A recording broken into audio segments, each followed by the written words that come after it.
दोस्तों, आज की इस वीडियो को देखने के बाद आप जानोगे कि आलस्य क्या है, यह कैसे पैदा होता है और इसे कैसे खत्म किया जा सकता है। तो आइए इसे हम समझते हैं एक कहानी के माध्यम से। इस वीडियो को पूरा देखिएगा तभी कुछ समझ में आएगा, वरना कुछ भी समझ में नहीं आएगा। तो चलिए वीडियो को शुरू करते हैं।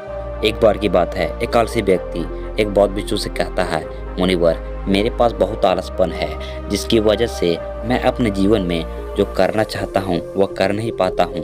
मुझे कुछ रास्ता दिखाएं। तो बौद्ध भिक्षु उस व्यक्ति से पूछते हैं, क्या तुम्हें पक्का विश्वास है कि तुम्हें आलसपन है? वह व्यक्ति कहता है, जी मुनिवर, केवल मैं ही नहीं बल्कि मेरे पूरे गांव के लोग भी यही कहते हैं कि मैं एक आलसी व्यक्ति हूँ। वह बौद्ध भिक्षु उस व्यक्ति से कहते हैं, परंतु क्या तुम्हारे पास इस बात का कोई प्रमाण है कि तुम वाकई में आलसी हो? वह व्यक्ति कहता है, जी मुनिवर। तो बौद्ध भिक्षु कहते हैं, क्या प्रमाण है?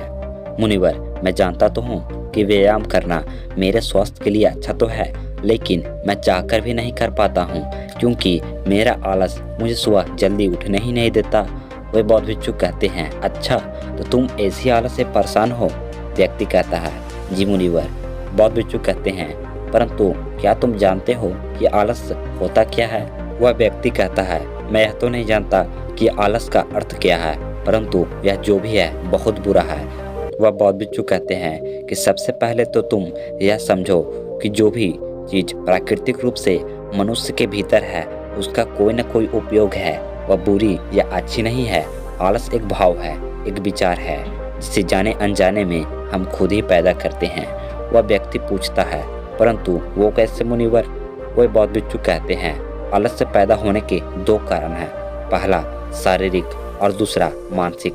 जब हम शरीर को कोई ऐसा भोजन देते हैं जिसके खुद के भीतर कोई जीवंतता नहीं है, तब हमारे शरीर के भीतर आलस्य पैदा होता है, क्योंकि यह शरीर ऊर्जा से चलता है और जिस तरह का ऊर्जा हम उसे देते हैं उसी तरह का बर्ताव करता है। शरीर के अंदर हमारे आलस्य का दूसरा कारण है गलत तरह से बैठना, गलत तरह से सोना। हम इस बात पर कभी ध्यान नहीं देते हैं कि हमारे बैठने, लेटने और सोने की स्थिति सही भी है या नहीं।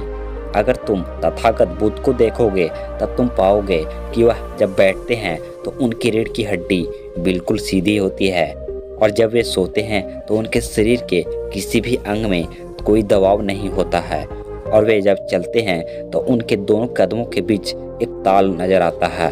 यह जरूरी नहीं है कि कोई बुद्ध को सुनकर ही समझे। अगर कोई समझना चाहता है तो सिर्फ उन्हें ध्यान से देखकर भी बहुत कुछ समझा जा सकता है। शारीरिक स्तर पर आलस्य का तीसरा कारण है सुबह जल्दी ना उठना। यह सुनकर वह व्यक्ति कहता है, हाँ मुनिवर, मैं तो सुबह जल्दी उठ ही नहीं पाता हूँ। वह बौद्ध भिक्षु मुस्कुराते हैं और कहते हैं, तुम सुबह जल्दी तभी उठ सकते हो जब तुम रात को सोने का एक सही समय निर्धारित कर लोगे। प्रत्येक बौद्ध भिक्षु को अनुशासन का पालन करना होता है क्योंकि अनुशासन हमारे जीवन में संतुलन लाता है। ज़्यादातर लोग अनुशासन को बुरा समझते हैं क्योंकि उन्हें लगता है कि अनुशासन उन्हें बांधता है, जबकि असल में यह है कि अनुशासन हमें बांधता नहीं है बल्कि मुक्त करता है। तब वह व्यक्ति पूछता है, परंतु मुनिवर, शुरुआत कहाँ से करें? सही तरह से भोजन करने से, सही तरह से बैठने, लेटने या चलने से, या सुबह जल्दी उठने से? वह बौद्ध भिक्षु कहते हैं, शुरू अभी से करो। जो भी तुम इस समय कर रहे हो ध्यान से करो। पहले तुम मन के स्तर पर आलस्य को समझो। वैसे ज़्यादा स्थितियों में मन शरीर के कारण आलस्य पैदा करता है। मानसिक आलस्य का पहला कारण है हमारे पुराने गलत विश्वास। हमें लगता है कि हम पिछली बार भी नहीं कर पाए थे, इसलिए इस बार भी हमसे नहीं होगा।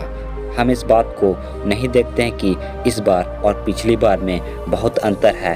अब हम मानसिक तौर पर वह नहीं हैं जो पहले थे। अब सब कुछ बदल चुका है। जब हम अपने आप को काबिल नहीं समझते हैं तब हम पर आलस हावी हो जाता है। दूसरा कारण है छोटी सोच वाले और आलसी लोगों के साथ रहना। कभी कभी ऐसा होता है कि आलस हमारे भीतर नहीं होता है, परंतु दूसरे लोगों से वह हमारे भीतर आ जाता है। ऐसा इसलिए होता है क्योंकि हम आलसी लोगों के साथ संगति करते हैं। वह व्यक्ति कहता है, जी मुनिवर, ये एकदम सत्य है, यह बात तो मैंने भी अनुभव की है। वह बौद्ध भिक्षु कहते हैं, तीसरा कारण है मन का स्पष्ट न होना। मान लो तुम एक वन में खो गए हो और शाम होने वाली है तुम्हें नहीं पता है कि तुम्हारा घर किस दिशा में है, तो तुम ऐसी स्थिति में तुम आलसी बनकर वहाँ लेट जाओगे या फिर अपने घर की तलाश में निकल पड़ोगे। वह व्यक्ति कहता है कि मैं अपने घर की तलाश में निकल पड़ूंगा। तब वो बौद्ध भिक्षु कहते हैं कि अगर खूब प्रयास करने के बाद भी तुम्हें तुम्हारा घर का रास्ता नहीं मिला तब तुम क्या करोगे। वह व्यक्ति कहता है मैं फिर भी तलाश पर लगा रहूंगा, क्योंकि मेरे पास इसके अलावा कोई दूसरा विकल्प ही नहीं होगा। वह बौद्ध भिक्षु कहते हैं मनुष्य को आलस तभी पकड़ता है जब उसके पास कई विकल्प होते हैं। अगर किसी के पास सिर्फ एक ही विकल्प है तो उसका मन पूरी तरह से स्पष्ट होगा। अगर तुम अभी व्यायाम नहीं कर रहे हो तो उसका कारण तुम्हारे नज़र का स्पष्ट नहीं होना है।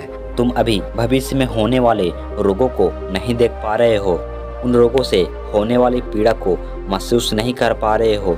वह बौद्ध भिक्षु आगे कहते हैं कि आलस्य का चौथा मानसिक कारण है कि किसी काम को करने की कोई बड़ी वजह ना होना। मान लो तुम एक रास्ते से कहीं जा रहे हो और बहुत देर तक चलते चलते तुम कहीं थक जाते हो और तुम्हारा और चलने की मन नहीं कर रहा है, तुम्हें आलस्य आ रहा है। तभी तुम देखते हो कि एक शेर तुम्हारे पीछे चला आ रहा है। तो क्या ऐसी परिस्थिति में भी तुम अपने आलस्य को लेकर वहाँ रुके रहोगे? नहीं ना। तो इस बात को समझो, आलस्य तुम्हें उसी काम को करने से रोकता है जिससे करने की कोई बड़ी वजह ना हो। वह व्यक्ति कहता है धन्यवाद मुनिवर, अब मुझे आलस्य का सारा खेल समझ में आ गया है। वह बौद्ध भिक्षु कहते हैं मेरी एक बात हमेशा याद रखना, जहाँ अस्पष्टता है या कुछ करने की बड़ी वजह है वहाँ आलस्य हो ही नहीं सकता।